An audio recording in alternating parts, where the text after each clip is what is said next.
There are a lot of pulled pork videos out there, but today's video is going to be a little bit different.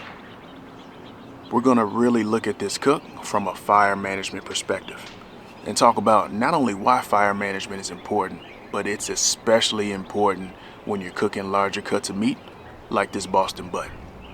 Now, you may look at this video, another video, and go from recipe to recipe, but just keep this in mind.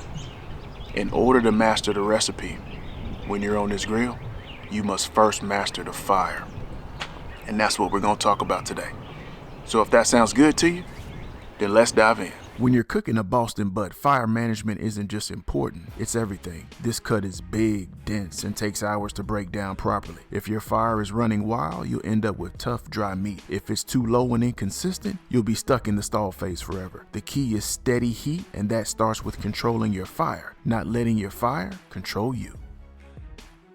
In this cook, we're using the fire balance system, a method that I developed that keeps temperatures predictable and ensures that the internal temperature of this pork roast rises smoothly over time. No big spikes, no drastic drops, just steady controlled heat that guarantees tender, juicy pulled pork that the family's going to absolutely love. Great barbecue starts long before the fire is lit, and for this cook, we're starting with an overnight dry brine using kosher salt. Dry brining helps the salt work its way deep into the meat, enhancing flavor and improving moisture retention during this long cook. No fancy rubs, just letting the salt do its job overnight in the fridge. When it comes to seasoning for this cook, we're keeping it simple. We're adding a little Dub sauce, not as a marinade, just as a binder, not only to help the next layer stick, but also to help develop the flavor profile of our bark. Then we're hitting it up with some black pepper, and that's it. No sugar, no extra seasoning blends, because today, fire management is the real star. We're letting clean smoke, steady heat, and natural meat flavor do the heavy lifting. If you've ever wanted to taste the real difference between good fire control and just piling on seasoning, this is exactly how you do it.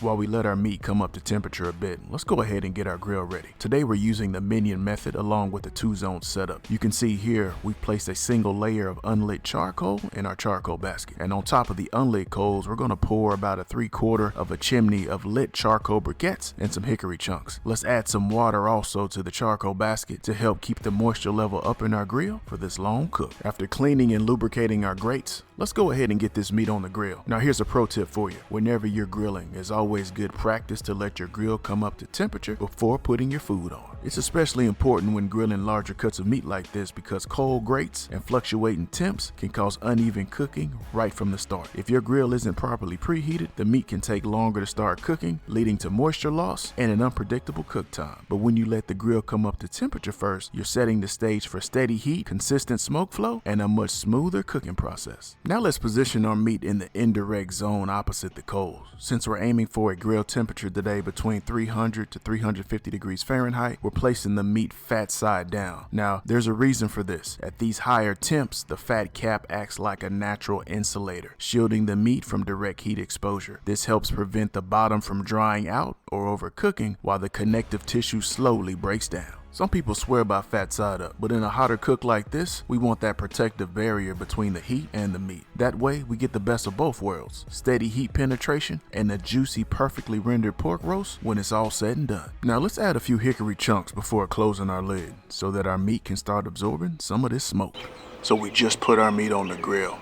And you may have seen during the prep phase, I have both probes from my Typher wireless thermometer inserted into the meat. And what this is going to allow us to do to monitor not only the internal temperature inside of our meat, but also the ambient temperature inside of the grill. And let me tell you, I've had this Typher for a while now, and I am absolutely loving it. Absolutely loving it. And you may see me use different type of accessories, this and that or the other. But just keep in mind that when you're first starting off, you don't need to have these things, right? Just upgrade as it makes sense to you as you grow in your grilling game, but you don't have to start off with this. I started off, it was me in the backyard with my Weber 22-inch kettle, no thermometer, no nothing. And I was able to generate and produce some good products off that Weber and really refine and learn my skills and develop my skill to be able to cook by feel, right, without necessarily being dependent upon a thermometer. So upgrade when it makes sense to you. Now, with that being said, it's going to be a while before we go back in here and check on our meat. So I think it'll be a perfect time for us to talk shop a little bit, and let's dive a little deeper into the topic of fire management. If you think about it, fire management is all about control. Our job as pit masters isn't just lighting a fire, it's controlling the environment inside the grill so that our food, in this case our pork roast, comes up to temperature in a steady, smooth manner. That's the key to tender barbecue. Here's why. Large cuts like a pork roast, a brisket, a chuck roast, and even a prime rib are loaded with collagen. Collagen needs steady heat over time to break down into what's called gelatin. If your temp spike too high, that meat can tighten up before it ever gets tender. And if your temps swing too low, the cook stalls and you end up waiting all day. Now, smaller cuts like burgers, hot dogs, and wings, they're more forgiving when it comes to temperature fluctuations. But for larger cuts like this, temperature stability is everything. And that's exactly where the Typher Sync shines. Not only does it graph grill temperature over time, but it also tracks the internal temperature of your meat in real time. That means you can actually see how your fire management decisions are affecting the meat throughout the entire cook. And this is important because when you spot temperature spikes on your graph, don't just panic and slam your vent shut. Instead, think about what's actually happening. This is where you refer back to the fire balance system we've talked about in past videos. Number 1, did you overload the grill with charcoal? Number 2, are you adjusting your vents too aggressively? And number 3, is your meat positioned too close to the heat? The graph gives you the data, but it's up to you to read the patterns and adjust accordingly.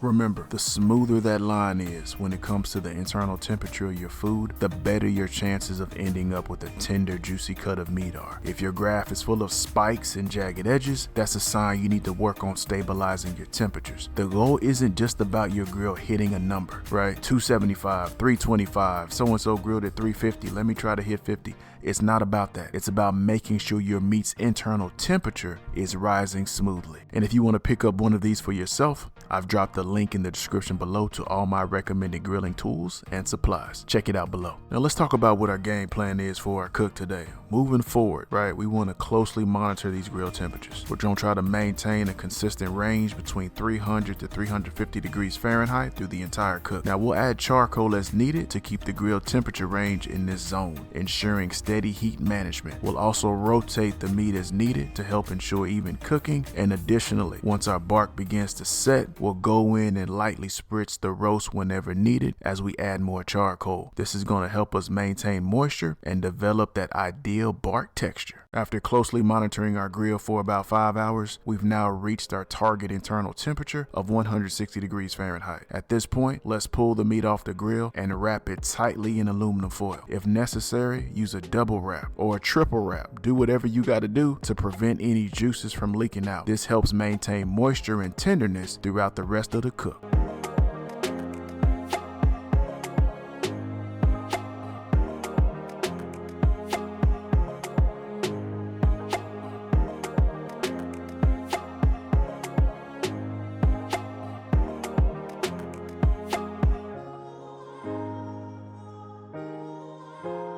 Our pork roast has been on the grill for about 5 hours now, and it's developed excellent color and absorbed great smoke flavor. At this point, I'm perfectly comfortable finishing it in the oven. Let's transfer it into our preheated 325 degrees Fahrenheit oven and let it finish cooking.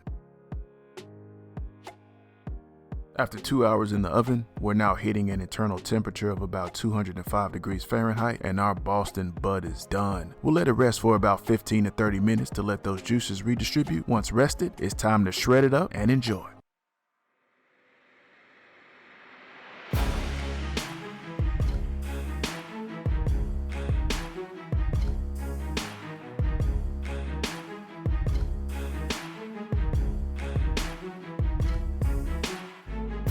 After resting for about 30 minutes, this pork is pulling apart beautifully.